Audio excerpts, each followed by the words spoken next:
समर्थ. नमस्कार मैत्रिणींनो. प्रत्येकाच्या मनामध्ये जेव्हा आपण प्रवास करतो तेव्हा एकच भीती असते, ती म्हणजे माझा प्रवास हा सुखकर होणार आहे का, सुखरूप होणार आहे का.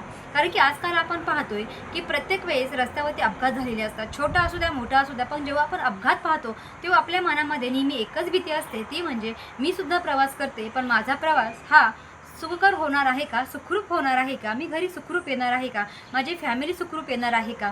कारण की आपलं कुटुंबच हे आपलं सुख दुःखाचं कारण असतं. मैत्रिणींनो, आपला प्रवास हा नेहमी सुखकर होण्यासाठी, सुखरूप होण्यासाठी आज मी तुम्हाला अशा 5 देवी शक्तीबद्दल माहिती सांगणार आहे.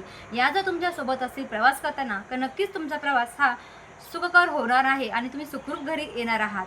तर कोणत्या आहेत त्या 5 देवी शक्ती जाणून घेणार आहोत. तर मैत्रिणींनो, जेव्हाही आपण प्रवास करतो तेव्हा आपल्या गाडीमध्ये आपण एक गोष्ट नेहमी सोबत ठेवायला हवी. मी तुम्हाला ते 5 गोष्टींबद्दल माहिती सांगत आहे, 5 देवी शक्तींबद्दल माहिती सांगत आहे. त्यातली तुम्ही कोणती एक जरी देवी शक्ती तुमच्यासोबत ठेवली तरीसुद्धा तुमचं काम हे सुखरूप होणार आहे, व्यवस्थित होणार आहे. तुम्हाला कधीच कोणती अडचण येणार नाही. प्रवास करताना तुम्हाला कधी अपघात होणार नाही, तुमची गाडी कधी बंद पडणार नाही आणि जरीच काही अडचण आली तरीसुद्धा तुम्हाला त्या अडचणीतून सहजपणे मार्ग मिळू शकतो. कारण की साक्षात तुमच्यासोबत दत्त महाराज असणार आहे, स्वामी समर्थ महाराज असणार आहेत आणि तुमचे कुलदेवसुद्धा असणार आहेत. त्यामुळे आपले कोणतंच काम कधीच राहणार नाही, अडणार नाही आणि आपला प्रवास हा नेहमी सुखकर होणार आहे, सुखरूप होणार आहे. तर सर्वात पहिला ग्रंथ आहे जो आपण नेहमी सोबत ठेवायला आपल्या प्रवासामध्ये, तर तो आहे संक्षिप्त गुरुचरित्र. मी संक्षिप्त गुरुचरित्रच का म्हणलं, कारण की तुम्हाला माहिती आहे 5 वेदापैकी पहिला वेद असतो तो म्हणजे गुरुचरित्र. आणि गुरुचरित्र हा खूप मोठा ग्रंथ आहे. आपण तो प्रत्येक वेळेस आपल्यासोबत ठेवू शकत नाहीत, कारण की त्याला खूप नियम असतात. पण आपण महाराजांचा आशीर्वाद, दत्त महाराजांचा आशीर्वाद असण्यासाठी आपण संक्षिप्त गुरुचरित्र हे ठेवू शकतो. हे आपण कधीही वाचन करू शकतो. फक्त लक्षात ठेवा, तुम्ही जर प्रवास करत आहात आणि जर तुम्ही नॉनव्हेज खाल्लं तर ह्या ग्रंथाला हातसुद्धा लावायचा नाही, एवढा नियम मात्र तुम्हाला पाळायचा आहे. आता हा ग्रंथ कशा पद्धतीने ठेवायचे आहेत, कोणत्या दिवशी ठेवायचे आहेत हे मी तुम्हाला पुढे सांगणार आहे. व त्यापूर्वी आपण माहिती घेणार आहोत की संक्षिप्त गुरुचरित्र हा ग्रंथ तुम्हाला दिंडोरी प्रणीतच्या केंद्रामध्ये सहजपणे मिळू शकतो. हा ग्रंथ वाचायला सुद्धा खूप सोपा आहे, आपले सर्व मनोकामना पूर्ण करतात आणि सगळ्यात महत्त्वाचं म्हणजे साक्षात दत्त महाराज अवधूत चिंतन आपल्यासोबत असणार आहे. त्यामुळे आपल्या प्रवासामध्ये अडचणी येऊ शकत नाहीत आणि जरी आल्या तरीसुद्धा आपले दत्त महाराज नेहमी आपल्यासोबत राहणार आहेत. त्यामुळे तुमच्या प्रवासामध्ये किंवा तुमच्या गाडीमध्ये हा ग्रंथ, आपली देवी शक्ती आपल्यासोबत असायलाच हवी. आता दुसरा ग्रंथ आहे तो आपण दररोज वाचन करतो, पठण करतो, नमन चिंतन करतो, तो म्हणजे स्वामीचरित्र सारामृत. स्वामीचरित्र सारामृत हा सुद्धा ग्रंथ आपल्यासाठी खूप पवित्र ग्रंथ आहे. या ग्रंथाचं जरी आपण दररोज वाचन केलं तरीसुद्धा आपले कितीतरी संकट कमी झालेली असतात. मग हा जर ग्रंथ आपल्यासोबत असेल तर आपल्या आयुष्यात कधीच कोणती अडचण येणार नाहीत. जरी कधी अडचण आली तर स्वतःच दत्त महाराज, स्वामी समर्थ महाराज एक आई म्हणून, वडील म्हणून आपलं नेहमी रक्षण करणार आहेत. जेव्हाही तुम्ही प्रवास करता, जवळचा प्रवास असू द्या किंवा लांबचा प्रवास असू द्या, तुमच्या गाडीमध्ये हा एक ग्रंथ तुम्हाला ठेवायचा आहे. तुमच्या देवघरामधला कोणताही एक ग्रंथ तुमच्यासोबत ठेवायचा आहे. संक्षिप्त गुरुचरित्र किंवा स्वामीचरित्र सारामृत या दोन्हीपैकी एक ग्रंथ तुम्ही ठेवू शकता. पण तुमच्याकडे दोन्ही जरी ग्रंथ नसतील तरीसुद्धा हा प्रत्येकाच्या घरामध्ये असतोच. हा ग्रंथ आहे गुरुचरित्र 14वा अध्याय. तुम्हाला माहिती आहे आपण गुरुचरित्र दररोज वाचू शकत नाही, पण तो 14वा अध्याय जर आपण दररोज वाचलं तर गुरुचरित्र वाचण्याचं पुण्य मिळतं किंवा त्याचं फलित आपल्याला प्राप्त होतं. अगदी तसंच प्रवासामध्ये तुम्हाला हा एक ग्रंथ तुमच्यासोबत ठेवायचा आहे. छोटूसा ग्रंथ आहे, पर्समध्ये सुद्धा सहज मिळू शकतो, बसू शकतो. परंतु हा छोटूसा ग्रंथ खूप मोठी क्रांती करू शकतो किंवा खूप मोठं आपल्यावर येणारं संकट वाचवू शकतो. हा छोटा ग्रंथ तुमच्यासोबत सुद्धा असायलाच हवा.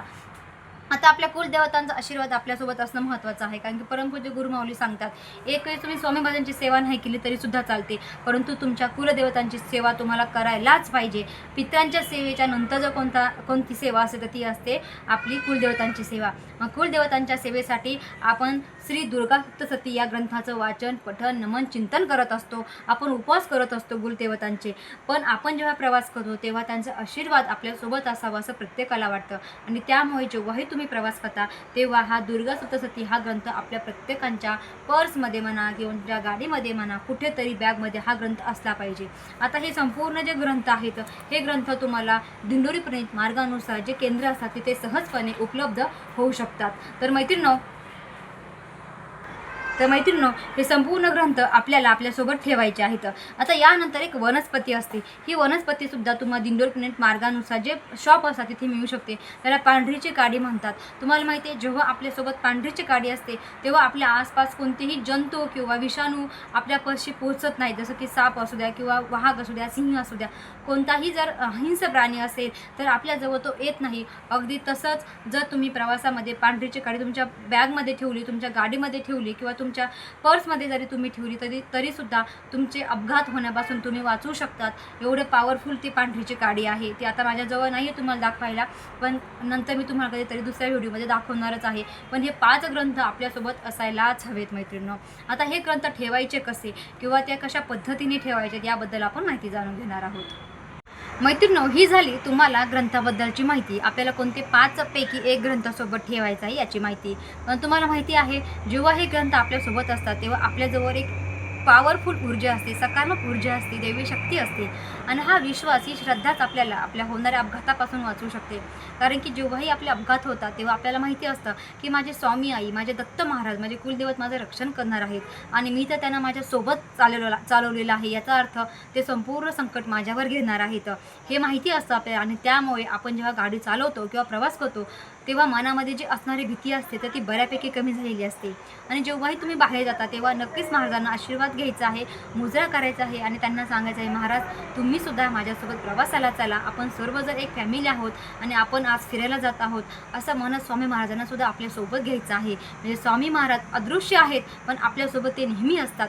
प्रवासातसुद्धा असतात, सुख दुःखामध्ये असतात, संकटामध्ये असतात, घरात दारात सगळीकडे आपले स्वामी महाराज आहेत. फक्त पाहण्याचा दृष्टिकोन आपला तसा असायला हवा. आता हे ग्रंथ कशा पद्धतीने ठेवायचे आहेत याबद्दल माहिती सांगते. तर तुम्हाला काय करायचं आहे, असा एक कोरा ब्लाऊज पीस घ्यायचा आहे.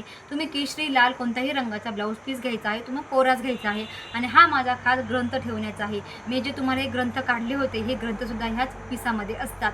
म्हणजे याला आपले जे ग्रंथ असतात ना ते कधी असे उघडे असायला नको, त्यांना एका कपड्यामध्येच झाकून ठेवलेलं असतं. आता हा एक ब्लाऊज पीस घेतलेला आहे. याच्यामध्ये मी हा दुर्गा सप्तशतीचा ग्रंथ आहे तर तो तुम्हाला ठेवून दाखवत आहे की कशा पद्धतीने ठेवायचं आहे ते.